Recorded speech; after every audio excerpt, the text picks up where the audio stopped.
Hey guys, thanks for tuning in to ForgottenWeapons.com. I'm Ian McCollum, and I'm here today at the Buffalo Bill, there it is, the Buffalo Bill Center of the West, which houses the brand new, redesigned, and rebuilt Cody Firearms Museum. So, it's early, no one's here yet, and they've let me in before they open to the public, so let's go take a look at all the guns. So if you have been here before, or if you saw the previous tour, you may remember that originally the museum had the firearms arranged primarily by manufacturer, and they have changed that up. So actually they've done quite a lot. Normally there's a little introductory video here, which they haven't turned on yet this morning. But what they've now done is organize this a little more chronologically and a little more thematically. So the introduction here involves a lot of, well, right like it says, firearms and ammunition basics. We actually have a steel challenge shooting simulator back there that again hasn't been turned on yet this morning. But then we have a rather large array of gun cases. So again, in the previous setup, these were opaque backed cabinets. Now you can actually see both sides of everything. So we've got some of the very early material out here.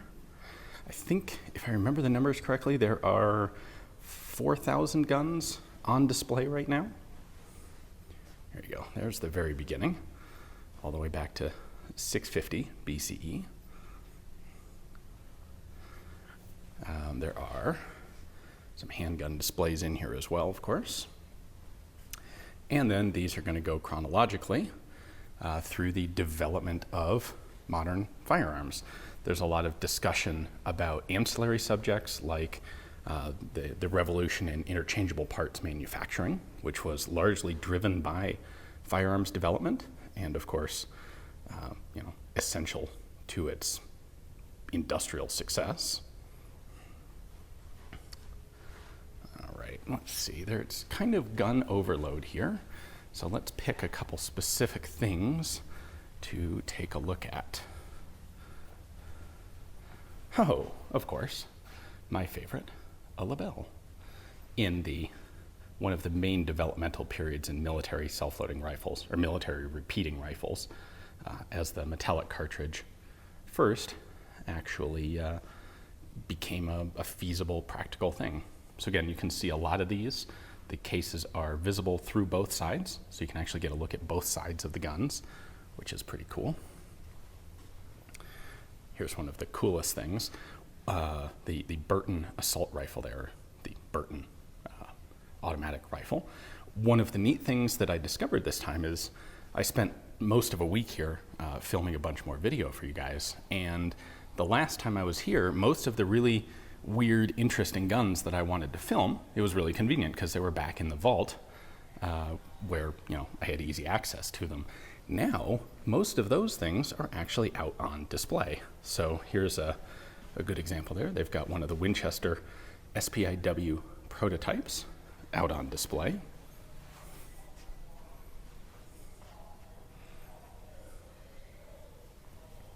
All right, I'm skipping large sections here, but we're going to move into the next gallery.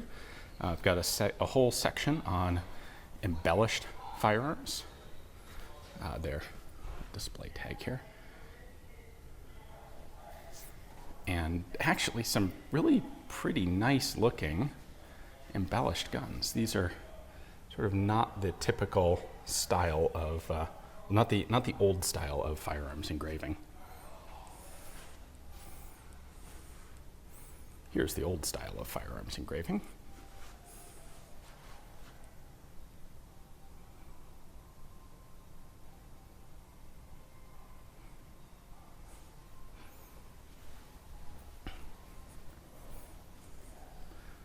So moving on, a little bit more, how does it work? Well, some technical displays, a lot of hands-on sort of demonstrators, the sort of thing that wasn't here in the previous museum layout.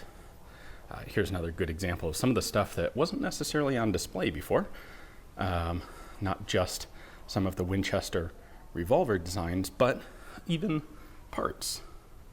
Interesting elements from this design project that ultimately didn't go anywhere. One of the elements that they have carried over from the old museum layout are these sliding cabinets, I suppose you'd call them. And this is one way that they are able to take a tremendous additional number of firearms that aren't of particular specific interest. You know, how many Savage 99s do you need to have on display out in a cabinet style like this? But there are people, weirdos like me and possibly you, who are interested in seeing, you know, every Savage 99 that they have, because there's a lot of variety there in stock style, in engraving, in barrel length, in barrel profile, in scope mounting. So with these cabinets, you're able to see both sides of the guns, and they're able to have a really significant density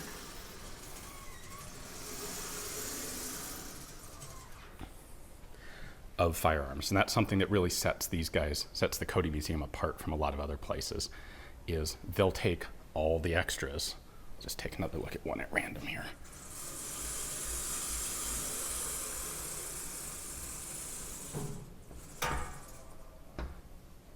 They'll take all the additional guns and actually make them, they don't have to have, you know, prime billing with, you know, with explanatory details and you know, front and center in cabinets, but they're actually visible. So this entire case is actually Winchester Hotchkiss rifles. So that's pretty cool. This really was just a case at random.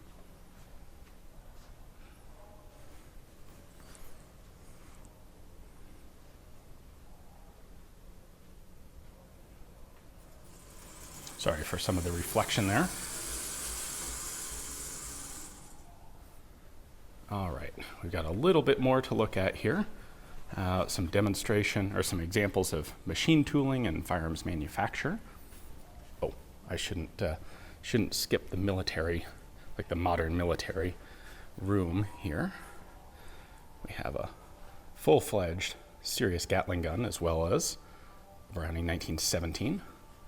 And then a bunch of military long arms. I feel obliged to point out that the Berthier here is actually a pretty cool, very early Berthier. The long rifles only had the bent bolt handles for a pretty short period of time. They've got one of the RSC 1917 semi-autos. They've got one of the aircraft adapted 1907 self-loaders. That's really cool. Got a Villard Perosa. Got a Warner Swayze scoped 1903. What else is in here? It is an interesting collection in that it's a combination of a lot of things. So this was sort of an encyclopedic Winchester Company collection of guns, and then also a lot of experimental and prototype stuff from Winchester in particular, but also from other companies. A couple more French pieces there. Johnson rifle and light machine gun.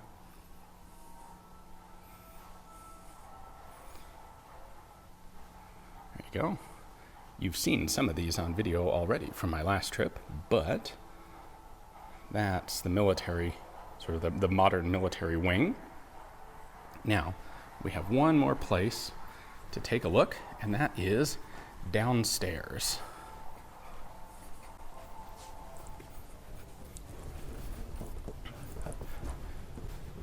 What could be cooler than a gun library? First off, they have a whole display case down here of weird prototype and experimental stuff.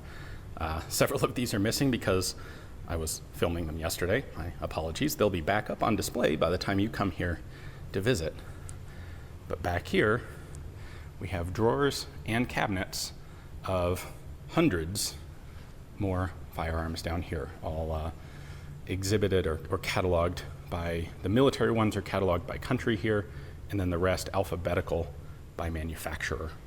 So this is another area where they've added a tremendous amount of extra display so that the guns that maybe aren't the sort of thing that the general public is going to be interested in seeing every example of, well, they're down here so that if you are specifically interested in something, you've got a lot more stuff to take a look at.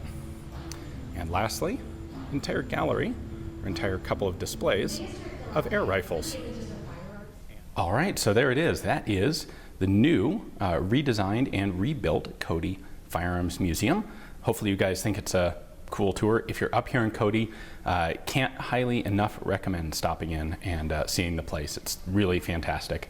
And of course, the Buffalo Bill Center of the West, which it is part of, includes 4 other museums as well. Natural History Museum, a museum about the Old West and Buffalo Bill himself, an art museum, and embarrassingly, I can't remember the other one offhand, but there's a whole museum complex. I'll have a link to their main website in the description below. And like I said, definitely check it out. Thanks for watching.